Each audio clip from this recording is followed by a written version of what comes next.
fair starts, I have 10 more minutes, so I apologize if I end up repeating myself a little bit. It's a little bit hard for me to know how much I should say now and how much later, but I will do my best. So first of all, just as some of the other speakers have already highlighted, I mean, it's an incredible period we're in.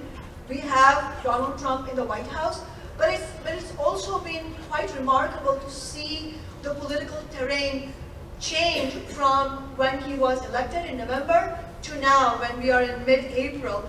Already, Donald Trump has suffered some humiliating defeats at the hands of activism by ordinary people.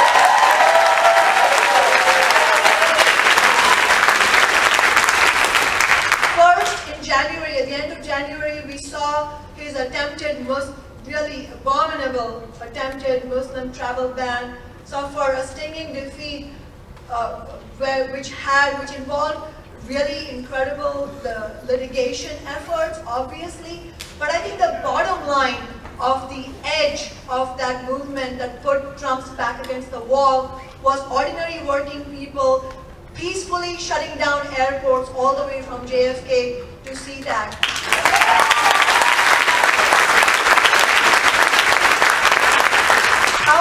How many of you were at SeaTac that night with me? Well, you know what? The next time there is that kind of action, we all should be there. And I can tell you, I mean, I've been an activist in the Seattle area for about 8 years now, and that night at SeaTac Airport, it wasn't just the regular activists that we see in every action. It was new people. These were just regular people who were about to go about their weekend plan for dinner and a movie with their family, who heard this news, found it stomach turning, and showed up.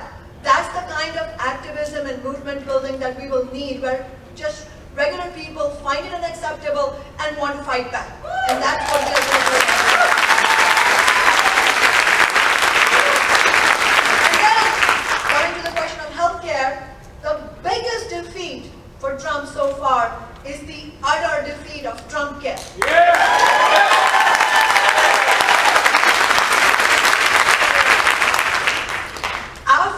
Soon after the Trump care debacle, and as the debacle was happening, his approval ratings plummeted to such a degree that they were lower, and I think they're still lower, than Richard Nixon's approval ratings during the Watergate hearings. This is huge, sisters and brothers, because it shows that we can fight back and win. And remember, just like the airport shutdowns, the peaceful airport shutdowns that provided the impetus to end the Muslim travel ban, for the healthcare question, the Trump care question, what was it that really put the backs of Republicans against the wall? It was the town hall after town hall where tens of thousands of people, many of them Republicans, many of them Trump voters, when they found out that Trump care would mean losing the benefits that they had won through the Affordable Care Act, they immediately showed up and started shutting down these town halls, to the point that the Republican congressional members, they started absconding from these town halls because they were afraid to face the wrath of the people.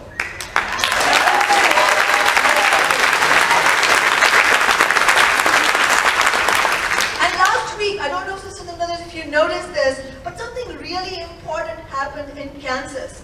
At a congressional seat, as many of you have heard, there was a special election. And this is one of the safest districts. This is a district that Democrats don't campaign in because it is so tied to Republicans. Trump won that district by 27 percentage points. And the Republican who ran in the special election just barely won. And that shows us, I mean, this is important for us because we have to understand that even though there may be divisions and barriers on many other questions related to sexism and racism, and we should be unbending on our positions in favor of women's rights and the rights of black and brown people, but at the same time understand that when it comes to many economic and other day-to-day living issues, there is a potential to win people over, because many of the people who voted for Trump voted just because they wanted a change from corporate-dominated politics.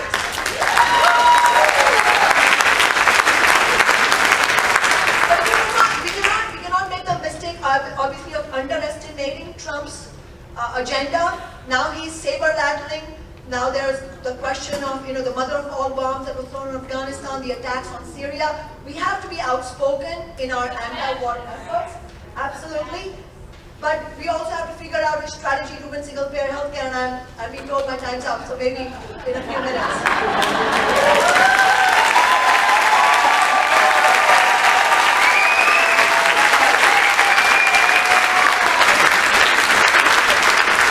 The worst part of this job is chasing her off the stage. We are going to go ahead and start the activist fair soon, and as we said, Kashama is going to be here for 10 more minutes. She's going to continue being our first round 2 speaker. So here's how it's going to go. Whether you are a seasoned activist or if you've never done anything political before, this is your chance to elevate your game. In the shore line room and in the lobby, we have over 40 tables set up with people and resources, easy, effective tools to help you make a difference and help us win the democracy you deserve. All the speakers that are here have tables. We have Indivisible groups all the way from Everett to Tacoma for you to connect with. Learn how to use social media as activist tools, take a selfie with Patty and Maria and so on. And I'm also just been handed a bulletin saying that Maria Cantwell's King County staff is here. Dana Lurie, can you wave your hand? Where are you? There you are.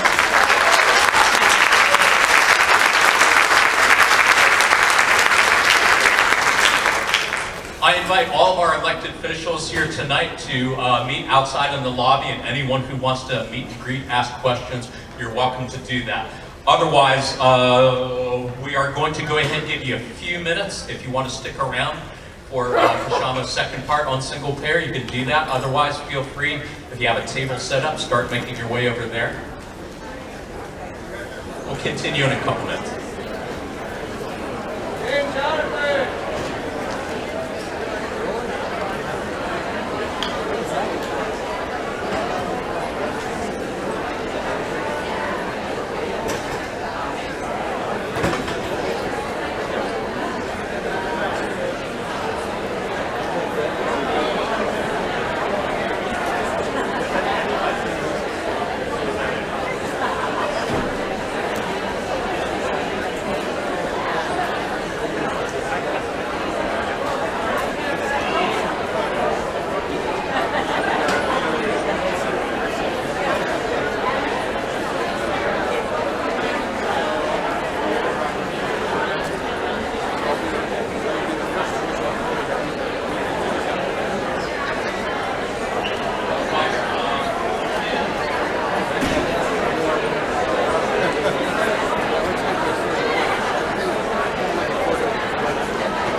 We're going to go ahead and get started on next round. If you are sticking around for the next part of our speakers, would you go ahead and have a seat? If you're heading over to the shoreline room, why don't you go ahead and do that?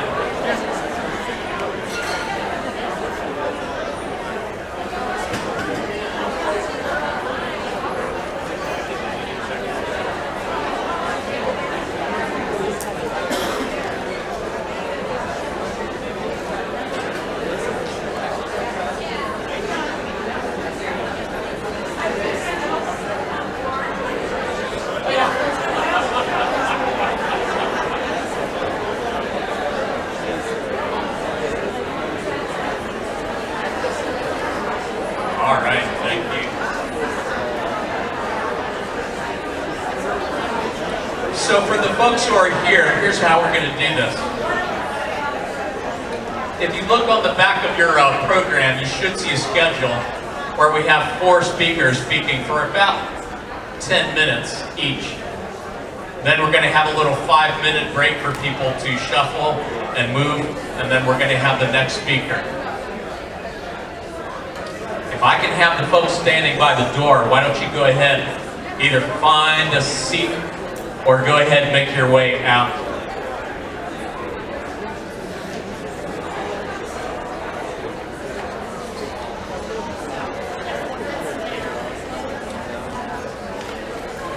Mic check.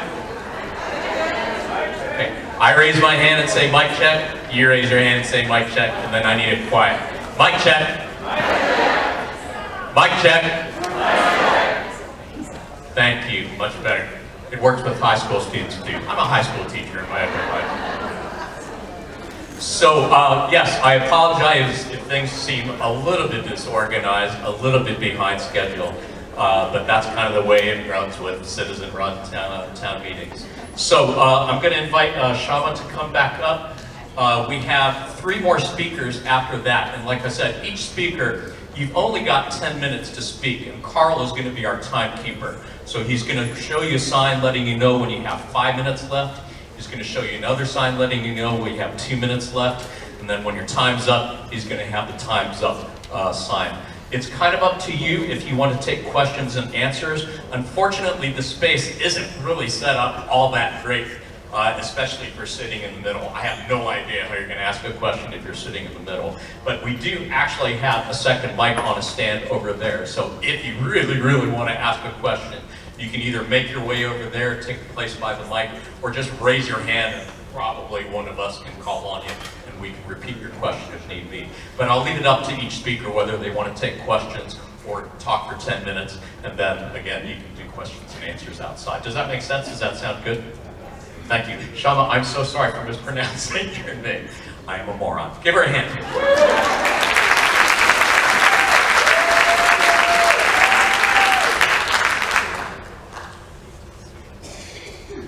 So as some of the earlier speakers highlighted, we not only have won a key victory by pushing back on Trump Care, we also have a very, very important historic moment to go well beyond that and push to win single-payer healthcare, Medicare for all healthcare.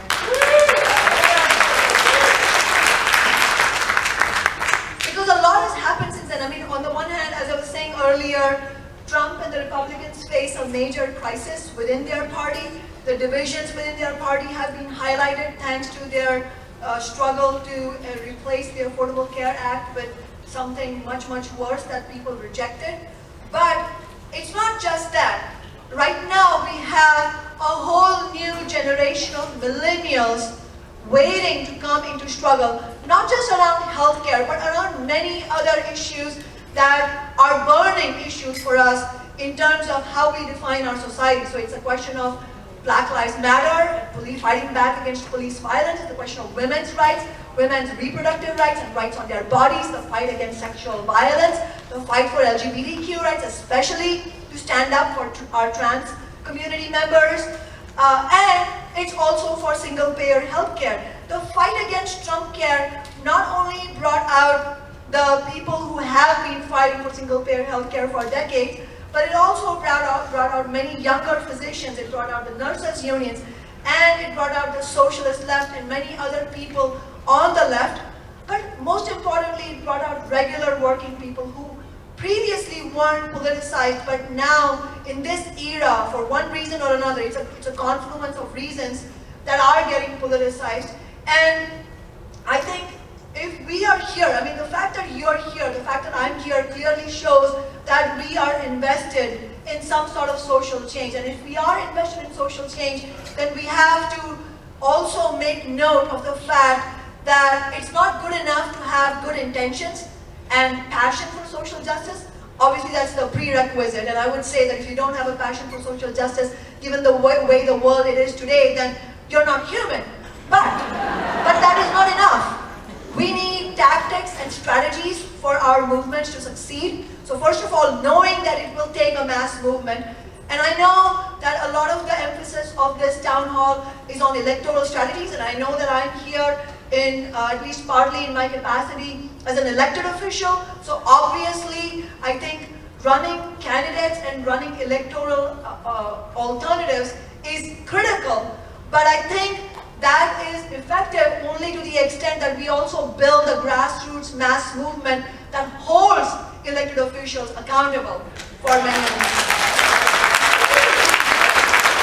And so I don't want to dwell on the exact kind of healthcare plan we need, because I think there is no shortage of expertise and also knowledge of just regular people knowing what works for them and what doesn't work for them, for their bodies and for their families.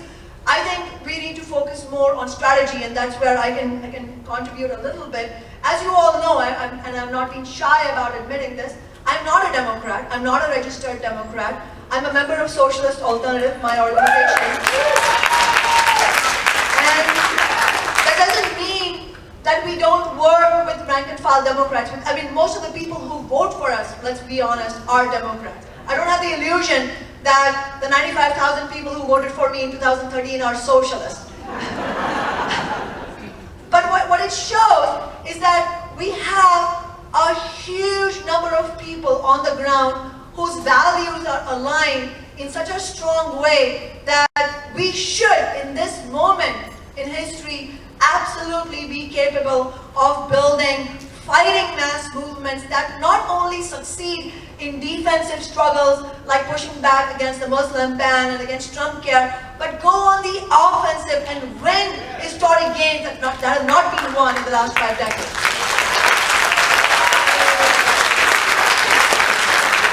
And that is where our fight for single-payer healthcare comes in.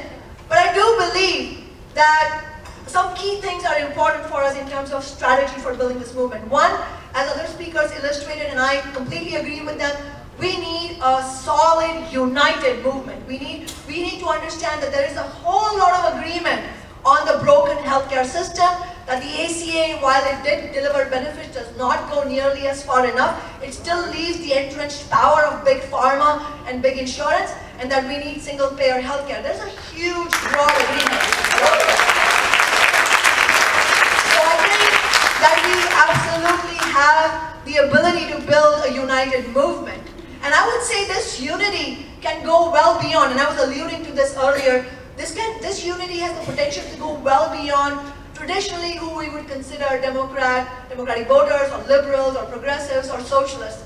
I don't know how many of you watched Bernie Sanders' town hall at McDowell County, West Virginia, on healthcare. And if you haven't, I would really urge everybody to watch it, because it's a real education in how working class consciousness can shift even in a matter of minutes. Because if you reach people on the issues that they care about without compromising on the issues that we care about, there can be a potential for a broader based struggle. And I'm not saying that that's going to be easy, but I'm saying that there are those glimmers of hope that we should really harness.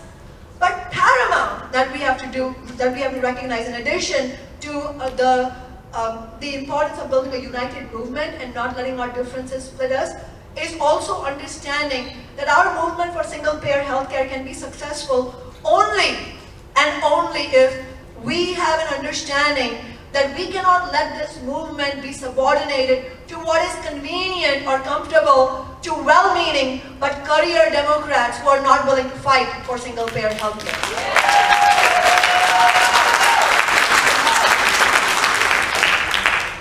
And here I'm going to say a few things that maybe some of you will want to debate me, and I really welcome that debate. Maybe we can't have it in this setting, but you know, I'm very easy to reach. You can reach me anytime. And we can discuss this, but I just want to lay out a few thoughts. So if our movement is not to be subordinated to corporate politicians of any party who are not willing to fight for our movement, who are not willing to put their careers on the line to win something that is actually going to raise the quality of life for real human beings in a real way, then we need to look elsewhere. We need to really build our movement independent of them.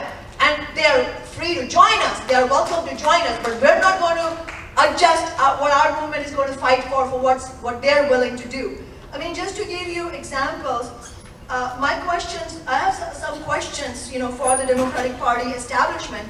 The Democratic Party establishment refused to bring Medicare for all or any single-payer proposal forward in the 2 years that they controlled the White House, Senate, and House of Representatives.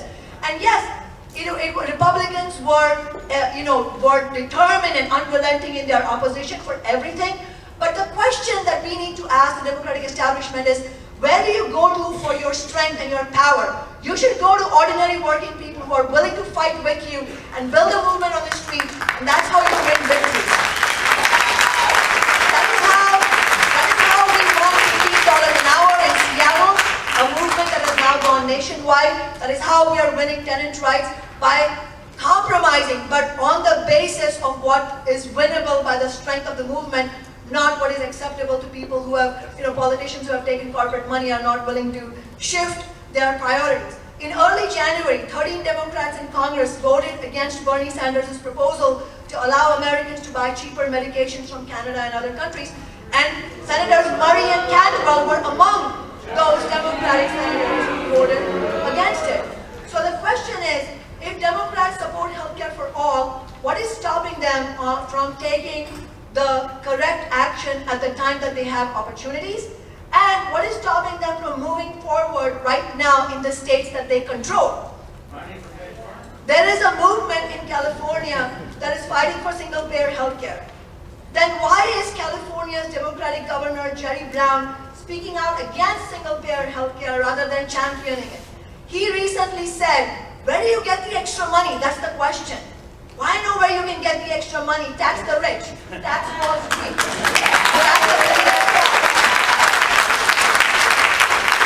That is how you create the money that was lost to us in the first place. Washington Governor Jay Inslee said that he's anti-Trump, and I think we want to join hands with anybody who is clearly and decisively fighting against Trump. We absolutely welcome the statements by all Democratic politicians who have stated their positions against Trump. We need to stand together on that. But then Inslee went on to say, the house is on fire, in reference to Trump being in the White House. He said, the house is on fire, and we've got to put out the fire rather than engaging in the what-ifs. The translation of that is, we have to play defense, we can't fight for these other nice things that you all want. Well, I don't agree with this strategy. The best defense is a good offense.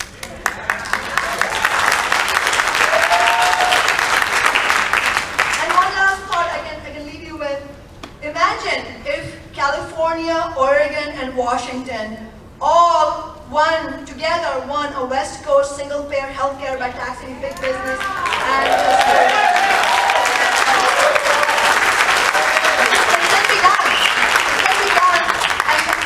the lesson is from how Canadian workers won single-payer healthcare. They won it by building their own party independently, the CCF, which is now the NDP, and they won single-payer healthcare in one province called Saskatchewan.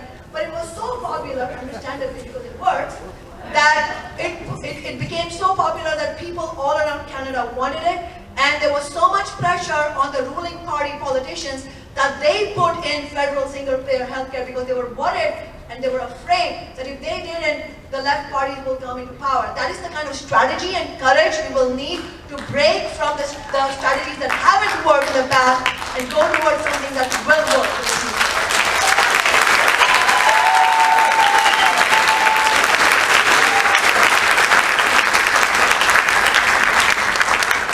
Thank you so much for taking the time to be here tonight.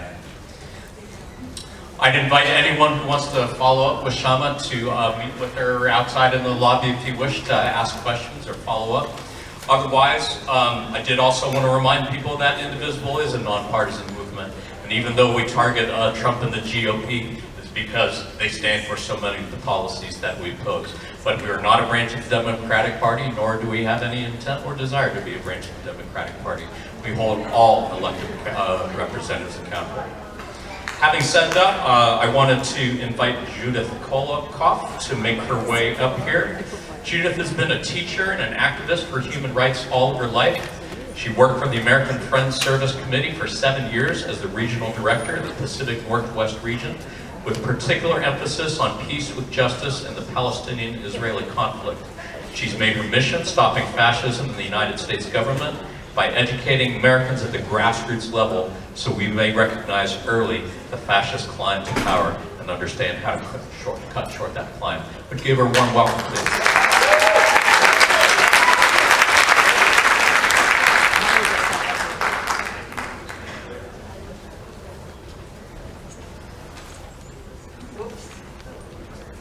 Okay, can you hear me? Yeah, okay. All right. I am an 88-year-old Jewish woman living in Seattle, and I no, it's nothing to applaud, really.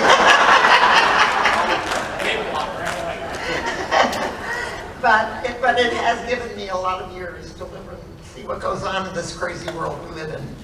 And I never thought that in my lifetime I would experience fascism in the world, not just once during the rise of Hitler in Germany in the 30s, but again years later as I'm currently watching it develop in the United States under the first few months in office of the presidency of Donald Trump and his white supremacist advisor, puppeteer Steve Bannon.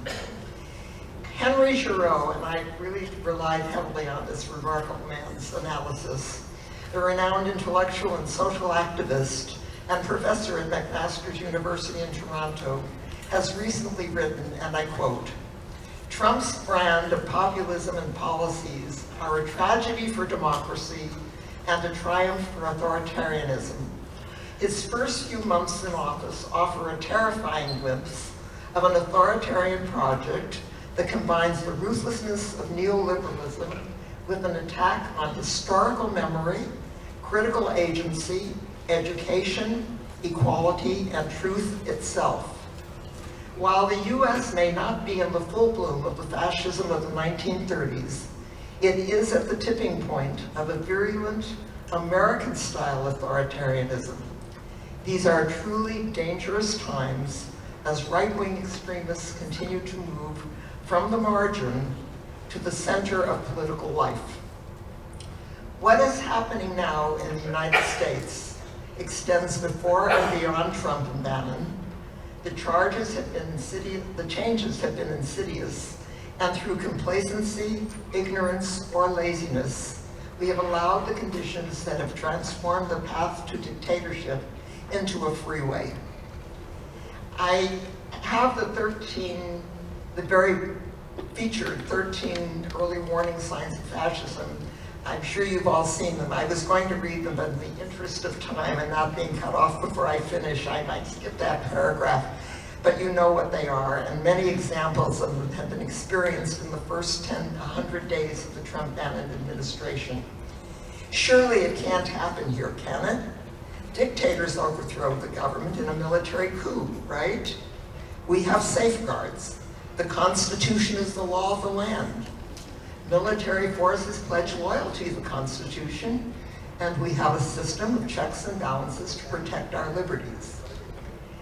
That dictators always arise from a military takeover is a misconception. Dictators also rise to power as the result of democratic elections. Hitler in Germany, Mussolini in Italy, Mugabe in Zimbabwe, Marcos in the Philippines, and Assad in Syria are past and present examples in our world history. If we do not stop him, Donald Trump will be the first legally elected dictator in the history of the United States. And I think that it's important for me to talk about this because I see it as the underpinning of all of the other struggles we've talked about that we're involved in. And whether or not, if we allow this government to continue to develop, we will be in a position to do the kinds of things that are being called for here to make certain that they don't succeed.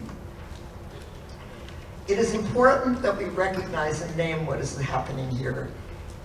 And this, for me, is one of the most important statements that I'm going to make tonight. There is no normalizing the phenomenon of the Trump administration.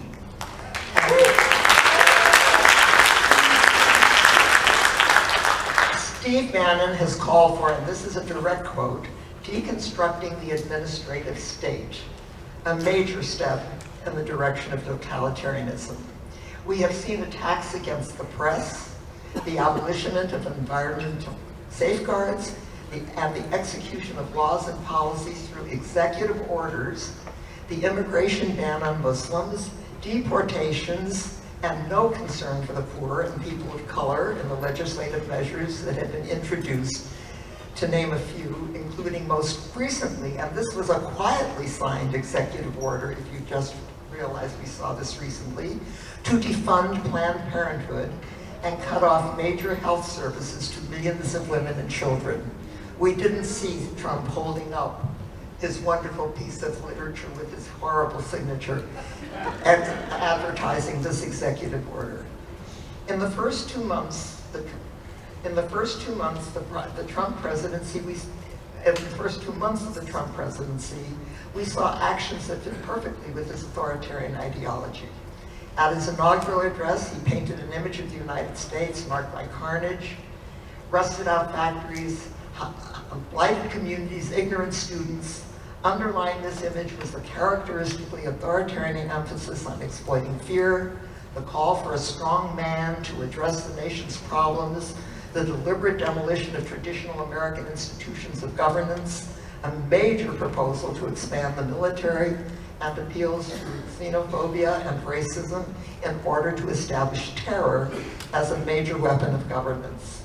His support for militarism, white nationalism, and right-wing populism was illustrated by his cabinet and other related appointments, which consisted mostly of generals, white supremacists, Islamophobes, Wall Street insiders, billionaires, anti-intellectuals, incompetent climate change deniers, and free market fundamentalists, most of whom are people who are aimed at destroying all of those public spheres, like education, critical media, and independent judiciary, to name a few. Rule by executive order, which leaves no doubt that Trump is willing to destroy the environment, rip immigrant families apart, eliminate or seriously weakening regulatory agencies, destroy public education, eliminate millions from health care insurance, deport millions of unauthorized immigrants from the US, and invest billions to build a wall that stands as a symbol of white supremacy and racial hatred. Trump repeatedly exhibits a shocking disrespect for truth, law, and civil liberties.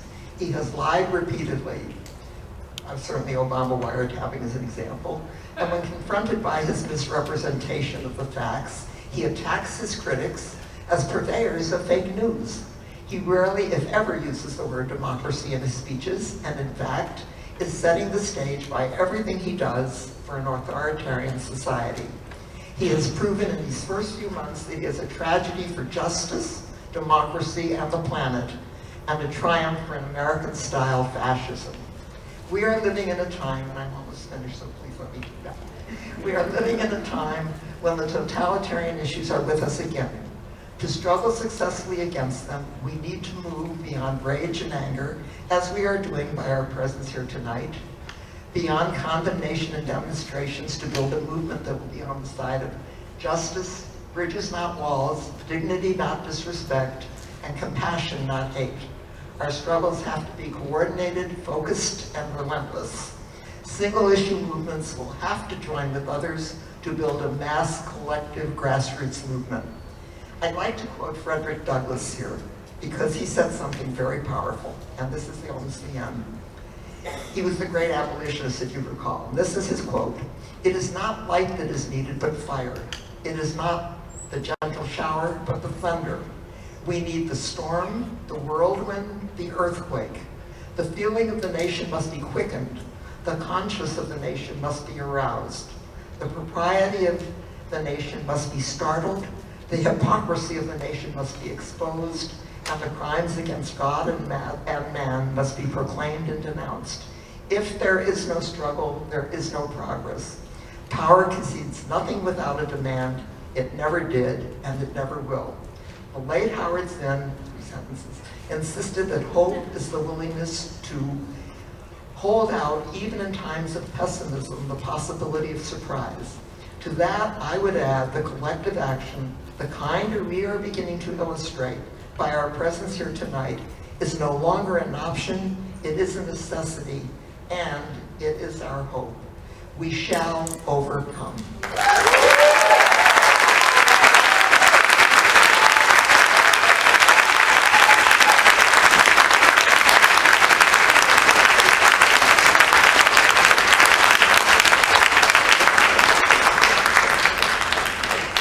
Thank you so much for being here and for showing us what we're all capable of doing. Thought we were done fighting Nazis? Apparently not. I'd like to introduce our next speaker to talk about how we can protect Puget Sound from the Trump EPA. Rod Zembowski is a member of the Kings County Council.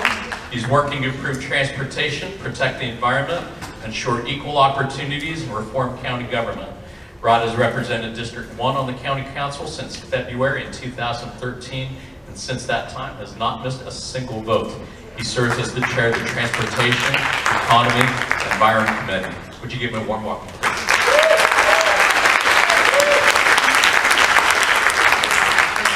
Thank you very much. I think today we're up to 3,382 votes. Not a committee vote, not a council vote, not anything missed. I think showing up is part of succeeding in life and getting things done. I feel I owe it to you. Thank you for having me here tonight. How about another round of applause for Judith? The night's getting late, so I'll try and be brief. I do chair the Transportation Economy Environment Committee. I represent the 1st District on the council. That includes Northeast Seattle, starting at about 65th Street, east of I-5, coming all the way up to 145th. And then all the cities of Shoreline, Lake Forest Park, Kenmore, Bothell on the King County side, most of Woodinville, and about a third of the city of Kirkland. So it's that North King County area. And one of the great things about my district is it has a lot of shoreline, about 35 miles of shoreline, including a significant portion in shoreline along Puget Sound, right? Also Lake Washington and the Sammamish River are all big bodies of water that I get to work on in my district. And one of the greatest tragedies of the election of this administration, or really through the Electoral College, we know he didn't get the majority of the votes, is the damage that he is proposing to do in his budget to the waters of our country nationwide, and in particular here in Puget Sound. You know, it is particularly troubling to me. I love Puget Sound. I think like many of you in here, I've spent a lot of time on it. I happen to be a boat owner up in the San Juans. It's just beautiful, and it's part of who we are. Every day in my office, I work under a picture of Warren Magnuson. Some of you may raise your hand, recall Senator Magnuson. Maggie, there we go. There's still some folks remember. You know, if Scoop Jackson, his partner in the Senate, was the godfather of protecting the Cascades, Warren Magnuson was the godfather of protecting Puget Sound. He, through legislation, created NOAA, the National Oceanic and Atmospheric Administration. He wrote the Marine Mammal Protection Act to protect orca whales and other wildlife. And of course, he passed what became known as the Magnuson Act to prevent oil tankers from coming south of Anacortes and the risks that that would pose to Puget Sound. My, how far we have fallen since those times. We now have an administration that is pro-petrol, pro-oil, putting really at risk all that we have fought for generations here. And think about the importance, if you will, of this ecosystem. Just on oysters alone, we got any oyster eater here, right? That industry, Taylor Shellfish, for example, $150 million annually. The tourism, $180 million is estimated to generate annually. Thousands of jobs just on the economy alone, which is at stake. Let me tell you, as you may know, the Puget Sound Partnership is the organization that is charged with protecting Puget Sound. It's local governments, it's state governments, and until the Trump budget, it was the federal government. Sadly, in his budget, should it be approved, we're talking about a loss of at least $10 million to fund Puget Sound cleanup, and we're not alone. The Chesapeake Bay, the Great Lakes, the great waters of this country, which we haven't treated very well in the last 150 years, and we're trying to clean up, that money is at risk. Now, I think we've got a chance in Congress, and we're working every day locally to get our congressional leaders and those around the country who stand with us to fight it, to protect those monies and restore them. But we have come a long way to Scott Pruitt, the current EPA administrator, from the first guy, William Ruckelshaus. I mean, it was Nixon of all people. Talk about Nixonian behavior we're dealing with here. Nixon of all people that with an executive order started the EPA and put William Ruckelshaus, one of our very own, as the first administrator. I think this region, this state, this community has a special affinity for Puget Sound, has a history of protecting the environment and protecting our waters. And I think it is up to us locally to lead the national fight back on this particular issue. It's up to these folks and you do that, and he can. So what can you do? There's, I got a green one, all right. Is that Dr. Froge? That is Dr. Froge. Let me introduce you to Dr. Jonathan Froge. Stand up for a minute, Doctor. One of my proudest moments on the county, yeah, give him a round of applause. This guy's on the front lines.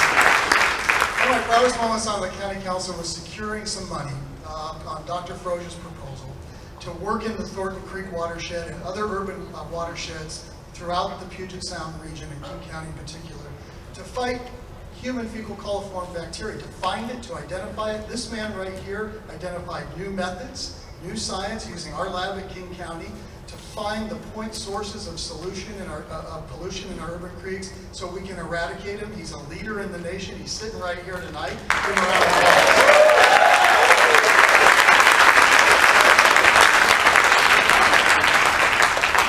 And our community and our local government is full of folks like Dr. Froge who are stepping up and who are in their own way, just like all of you, leading.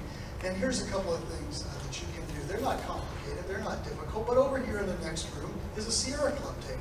If this is your issue, if you care about this, go sign up. Maybe you've thought about the Sierra Club, maybe you've heard about it, but they are going to be one of the leading national organizations that fights this kind of efforts to eradicate our environmental protections and to defund them. Sign up with them. If you want to get more local, there's lots of great organizations. Stream Keepers, the Puget Sound Keeper Alliance, if you really care about Puget Sound. Real local, the Thornton Creek Alliance. I saw Janet Way here for years. She's been a good leader protecting the Thornton Creek environment. Snow King Watershed Alliance. Find those groups, they're available online, sign up, go out on a weekend with the Stream Keepers Alliance, get into the creek, get your hands dirty, get your feet wet, reconnect to the water. And reach out around the country. You saw an earlier lesson on your Facebook friends about how to find folks in other states. Network with them, I would say. Friends in the Great Lakes region, friends around Chesapeake Bay. Those waters around the country and the folks that are connected to them can be helpful. I want to just maybe close with a quote here from President Kennedy, because I think it is a good reminder about our connection to the sea. He said in 1962, I really don't know why it is that all of us are so committed to the sea, except I think it's because, in addition to the fact that the sea changes and the light changes and the ships change, it's because we all came from the sea. And it's an interesting biological fact that all of us have in our veins the exact same percentage of salt in our blood that exists in the ocean, and therefore we have salt in our blood, in our sweat, and in our tears. Let's pledge our blood, sweat, and tears to protect the sea. Let's pledge that tonight.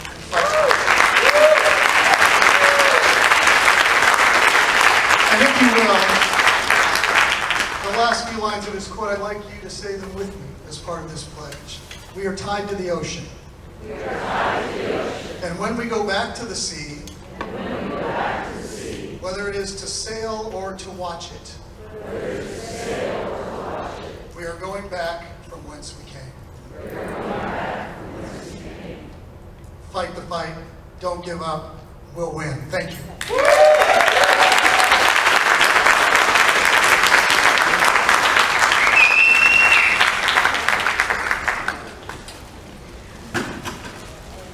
Thank you so much, Rod, for taking the time to be here. He will be outside if anybody wants to follow up, ask questions, and say thank you for all the service that you gave to our community and hope to continue doing for a long time to come.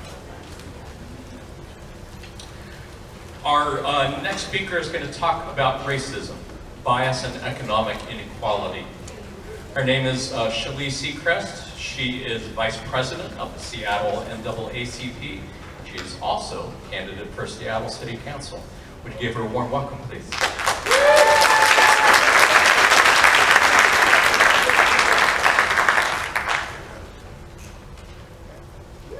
I remember his eyes.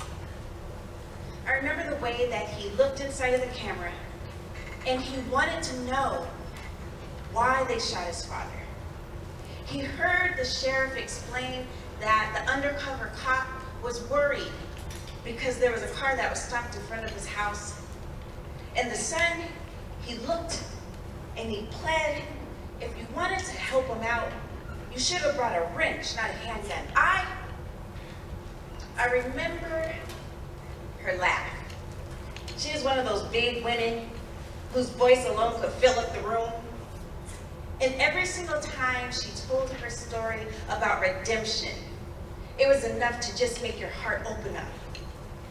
She was a recovering addict, and she came home from Purdy, and she had told herself she is not going to let anything ever separate herself from her children again. She works 2 jobs and never complains. I remember the way his nose flared when he testified at the city council. He was a business owner inside of Seattle's historic African American district. And he was telling the council about the road construction, that how customers weren't able to get to his business and they were going elsewhere, and that if they didn't come to him, they were going to never come again. He had said that he lived through the crack addiction. He had lived through the weed and seed. He had lived through the post or the recession. And he looked at them and he said, I'm still here. I'm one of the businesses and I'm still here. I remember the way his nose flared. My name is Shirley Seacrest, and yes, thank you for the introduction. I am a mother, I am an activist, I am a lawyer, I am a candidate for Seattle City Council.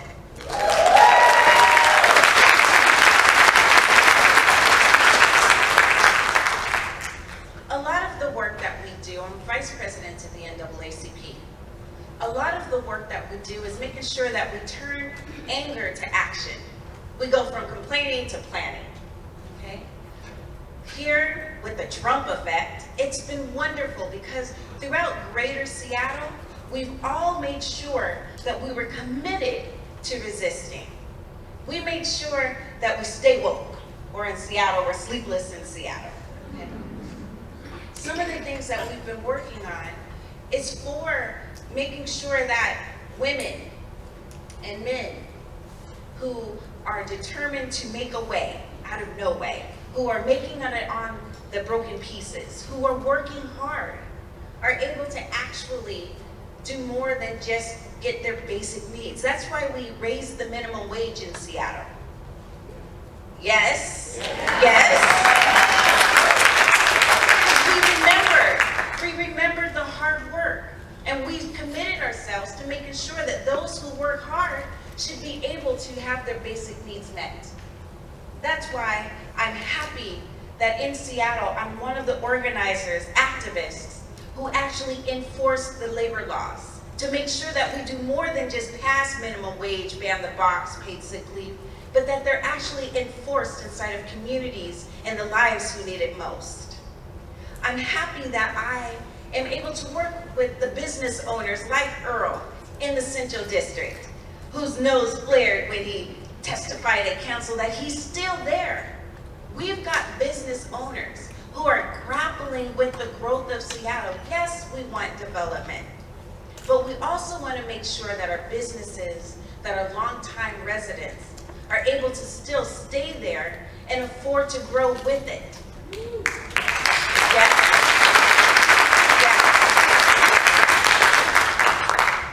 And so I'm committed and I'm happy to be one of the activists that works with the central area. We're part of the Only in Seattle recipients, where in the CD, central area, we're helping small businesses make sure that as the city grows, this historic place isn't gentrified. What we do in central area, we're gonna stretch it out, that's right, we're gonna stretch it out throughout Seattle. We can do this. When we fight and we pull together, we know that we can win. That's why I'm also helping to make sure that our housing can remain affordable. Amen. Yes, and yes, and so we're working with the people who are impacted. Seattle has the truest beauty of being able to be one of the 5th fastest growing cities in the nation. We're not scared of growth. Seattle embraces growth. We embrace development. But we also know that we've got to make sure that we're not leaving folks behind as we're moving forward.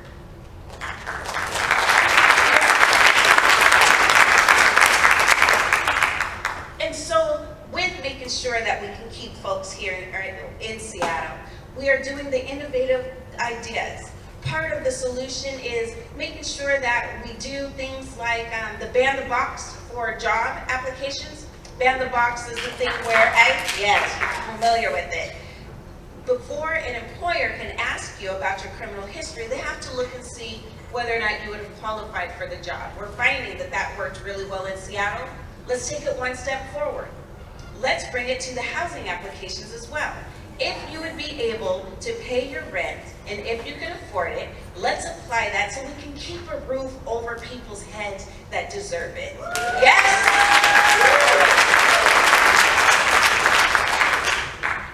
Activism is real. The current conditions have impacted and touched all of our lives. I recognize some of the faces out on the front lines. All of you guys continue to be active, continue to speak for the voiceless. It's working. Don't believe the hype that we're not able to change. We know that we can. We know that the power of the people has always been stronger than the people in power. Continue to bring that message. Bring it here. Bring it to the state level. And please, oh please, oh please, let's continue to resist Trump and bring it to the federal level. I'm Shanice Seacrest. Pleasure to serve with you. Thank you.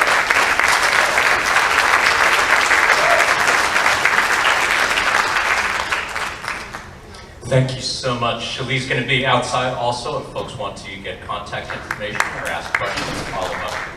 Awesome.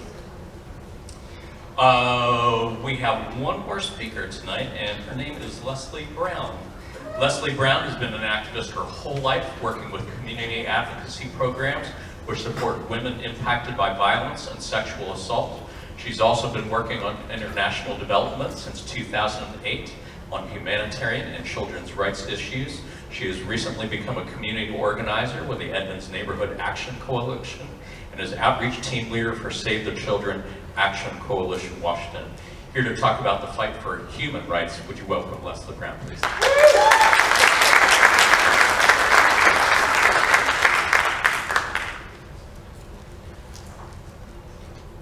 Thank you, Jonathan.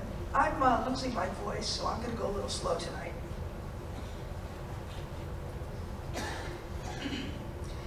Donald Trump's presidency is an assault on women. Let me say that again. Donald Trump's presidency is an assault on women. It's an assault on immigrants. It's an assault on the LGBTQ community. It's an assault on the Muslim community. And it's an assault on anyone who's different, and we're not going to tolerate it. Our nation has just elected a man who has notoriously groped, belittled, and disparaged women. Our fellow Americans chose him over an opportunity to inaugurate our first woman president. I have a photograph to show you here. You probably can't see it very well, but you've probably seen it before. This is a photograph of what patriarchy looks like. Patriarchy is a system of society where the government of men hold power and women are largely excluded. This is a picture of Donald Trump and his male cronies signing into an executive order, a reenactment of the global gag rule, which will cost hundreds of thousands of women their lives globally. There's another photograph I'd like to mention, and that's a photograph of Mike Pence and a room full of male legislators discussing the defunding of maternity care under our health care law, with not a single female in the room, like they have any clue about what they're talking about. Nothing quite says powerlessness like the removal of your right to bodily autonomy. And at the behest of a group of people who will never know what that feels like. One of the first things Donald Trump did is he asked the U.S. State Department to report back to him on spending on gender equality programs and the names of people whose primary function is to promote gender issues. And the handwriting was clear on the wall about that. It was not a benign request. They were looking for the family planning money and the LGBT programming and spending.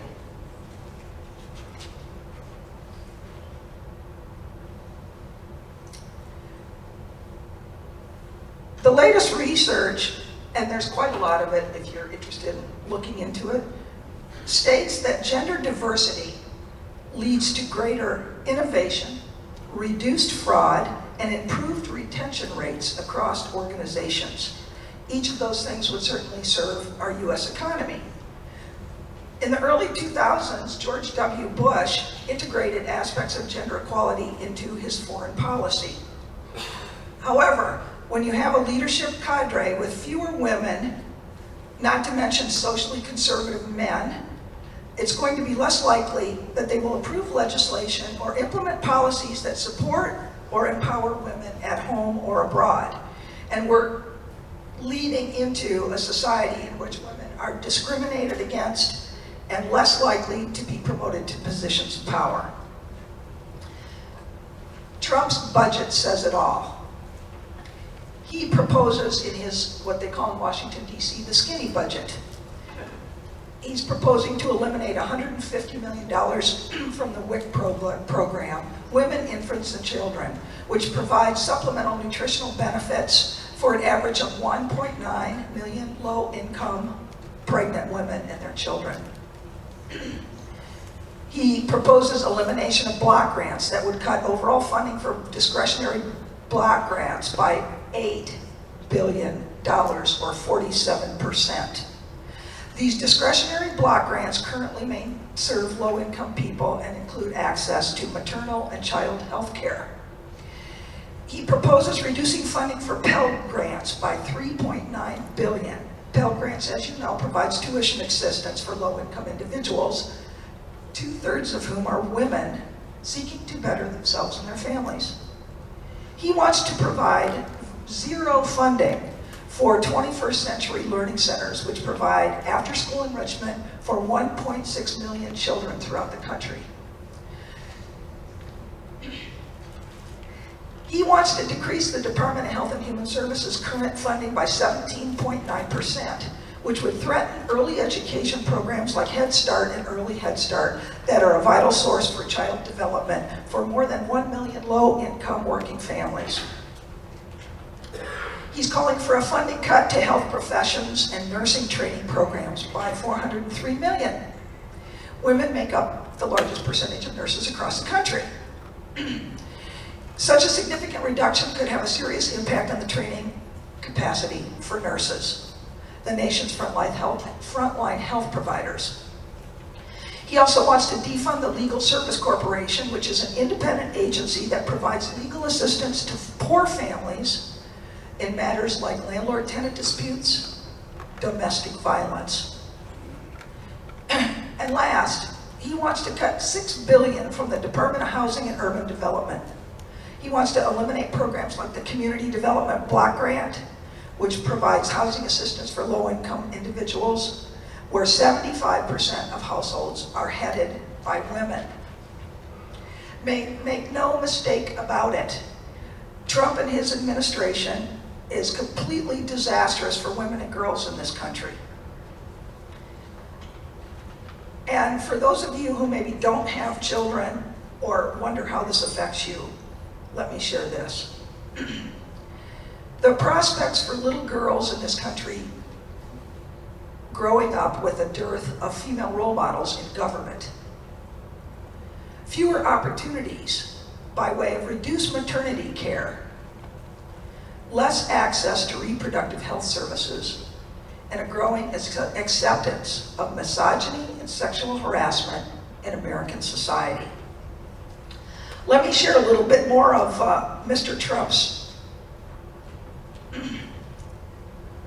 agenda. This is dated April 3rd. Trump pulls back Obama-era protections for women workers. He signed an executive order with little media attention that rolled back hard-fought victories for women in the workplace. Specifically, he revoked the 2014 Fair Pay and Safe Workplaces Order that Obama put into place to ensure that companies with federal contracts comply with 14 labor and civil rights laws. One of them has to do with paycheck transparency. So by rolling it back, he's made it possible for federal contractors to not list how they pay their workers. And that is the key to determining whether or not they're paying men and women the same. The other rule that impacts women is that the Fair Pay and Safe Workplaces Order included a ban on forced arbitration clauses for sexual harassment, sexual assault, or discrimination.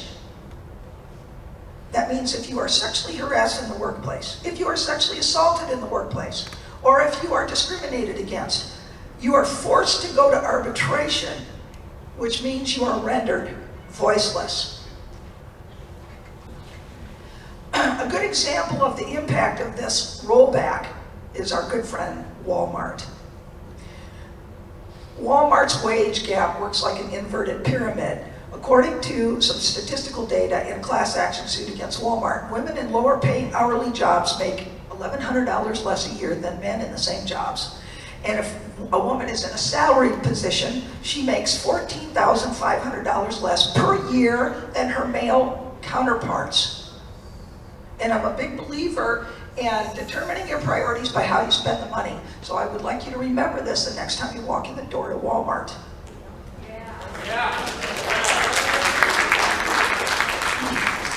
Let's touch for a minute on Mr. Trump's Supreme Court pick.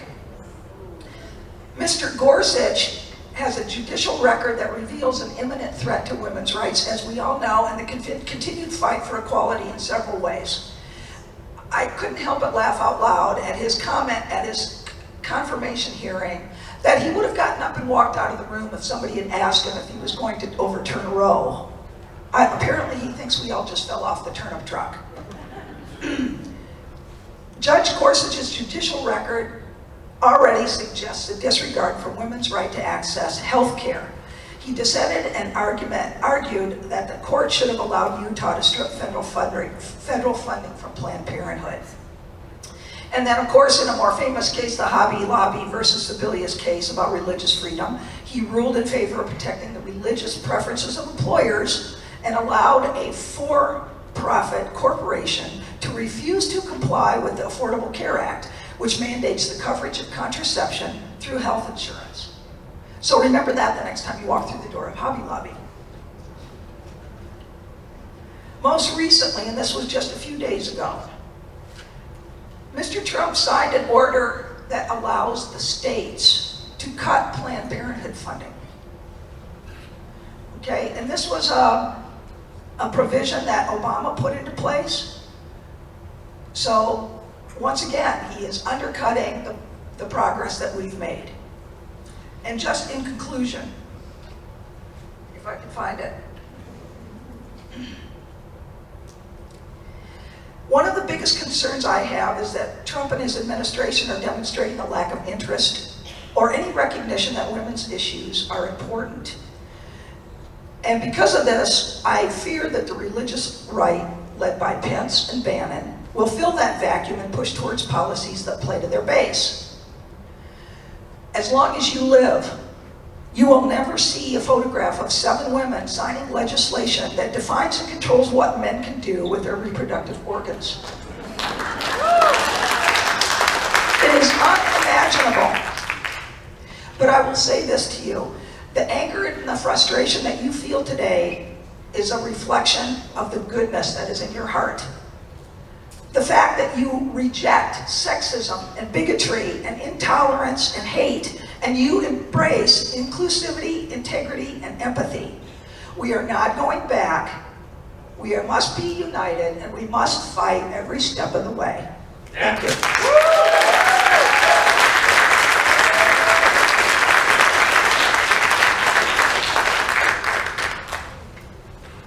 Thank you, Leslie. So that was actually our last speaker for the second round. and where we're at right now in the agenda. We have about 10-15 more minutes in the Activist Fair, and if you haven't had a chance to visit yet, this would be a really great opportunity. There's tons of